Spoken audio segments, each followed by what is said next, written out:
प्यारे दोस्तों, उर्वशी चौधरी का आप सभी को प्यार भरा नमस्कार। दोस्तों, आज मैं बंधन कहानी का तीसरा और अंतिम भाग लेकर आप सभी के समक्ष हाजिर हूँ। तो आइए सुनते हैं इस कहानी का अंतिम भाग। नम्रता ने पलटकर दरवाजे की ओर देखा, पर वहाँ उसे कोई नज़र नहीं आया। मन में उम्मीद की एक लहर पल भर के लिए उठी और शांत हो गई। दिल जिसे देखना चाह रहा था, जिसका इंतज़ार कर रहा था, वह दरवाजे पर नहीं था। मायूस हो नम्रता पुनः श्री कृष्ण के हाथ में राखी बांधने लगी कि तभी एक बार फिर दीदी दीदी की आवाज़ सुनाई दी। उसने दोबारा दरवाजे की ओर देखा। इस बार अपने भाई संकेत को वहाँ खड़ा देख उसे अपनी आंखों पर विश्वास नहीं हुआ।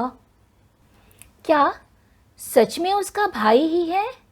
सुखद अनुभूति से भरा उसका मन चाह रहा था कि आगे बढ़कर भाई के गले लग जाए, पर साथ में डर भी रहा था कि कहीं फिर वही अपमान न झेलना पड़े।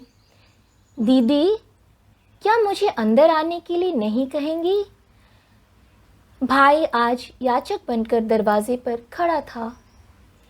उलझन में डूबे नम्रता के पाँव को गति मिल गई। वह दौड़ती हुई भाई के करीब पहुंची और उसका हाथ पकड़कर अंदर ले आई। दीदी, आप अभी तक मुझसे नाराज़ हैं? मैं बहुत ही बुरा हूँ। पैसों की बनावटी चकाचौंध में मैं रिश्तों की निर्मल रोशनी से वंचित हो गया था। आज मुझे एहसास हो गया है कि शोहरत और दौलत पाकर भी अपनों के बिना इंसान अकेला और अधूरा ही रहता है। पूरी उम्र एक अनबुझी तृष्णा के पीछे भागता रहता है। अंत में बस पश्चाताप ही उसकी किस्मत में रह जाता है। मैं तुमसे ज़रा भी नाराज़ नहीं हूँ। हाँ, मैं दुखी ज़रूर हूँ। अब चलो राखी बंधवा लो, नम्रता बोली। दीदी, मैं राखी ज़रूर बंधवाऊँगा, पर यहाँ नहीं।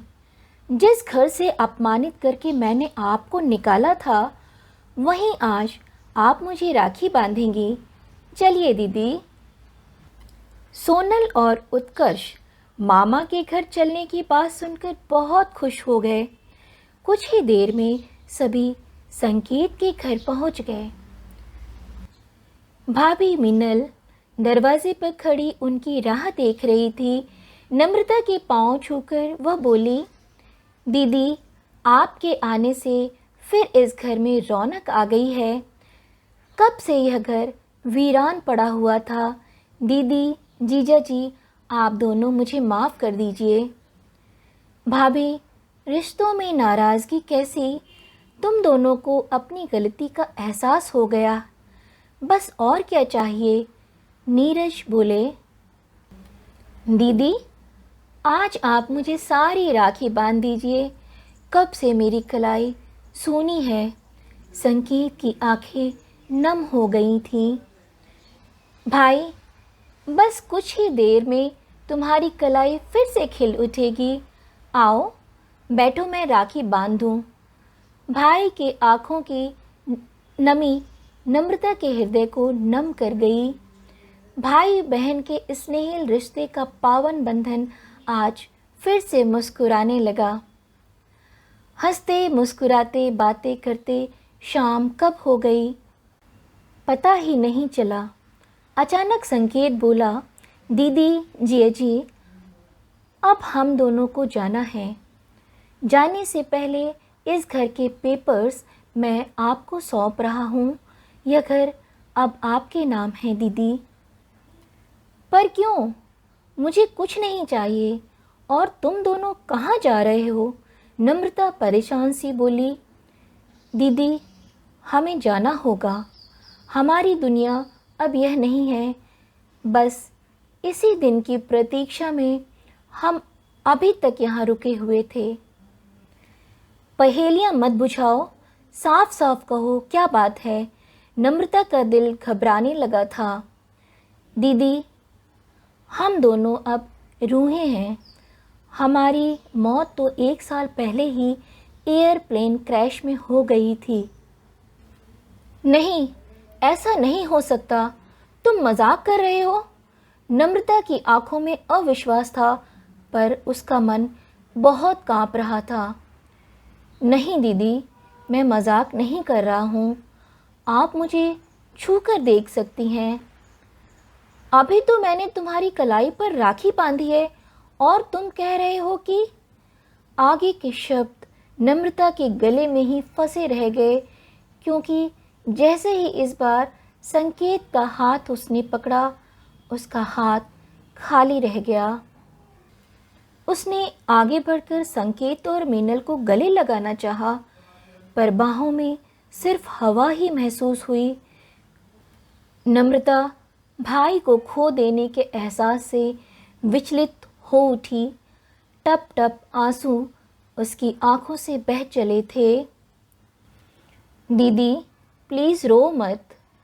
मुझे तो बस इंतज़ार था कि कब रक्षाबंधन आए और मैं आपसे राखी बंधवाकर माफ़ी मांग सकूं। जिस घर में आपका अपमान हुआ, उसी घर में आपको सम्मान देना मेरी आखिरी इच्छा थी, और वह आज पूरी हो गई। यह घर मेरे और आपके स्नेहिल बंधन का सदैव साक्षी रहेगा। संकेत, मुझे घर नहीं, अपना भाई चाहिए। मैं तुम्हारे बिना नहीं रह सकूंगी। नम्रता चीत्कार कर रही थी। जीजा जी, आप दीदी को समझाइए। संकेत की आवाज़ भर्रा गई थी। नीरज, जो संज्ञा शून्य से खड़े थे, संकेत की आवाज़ सुन उन्होंने स्वयं को संभाला और नम्रता को समझाते हुए बोले, नम्रता, यह सच है कि अब संकेत और मीनल कभी लौटकर नहीं आ सकते, पर तुम इस प्रकार रोकर उनका जाना मुश्किल मत करो। सोचो, सिर्फ तुम्हारे लिए दोनों इस दुनिया में 1 साल तक भटकते रहे हैं। अब उन्हें आराम से जाने दो। प्लीज़ नम्रता, इन दोनों का जाना मुश्किल मत करो। नीरज की बात समझ नम्रता थोड़ी संभली।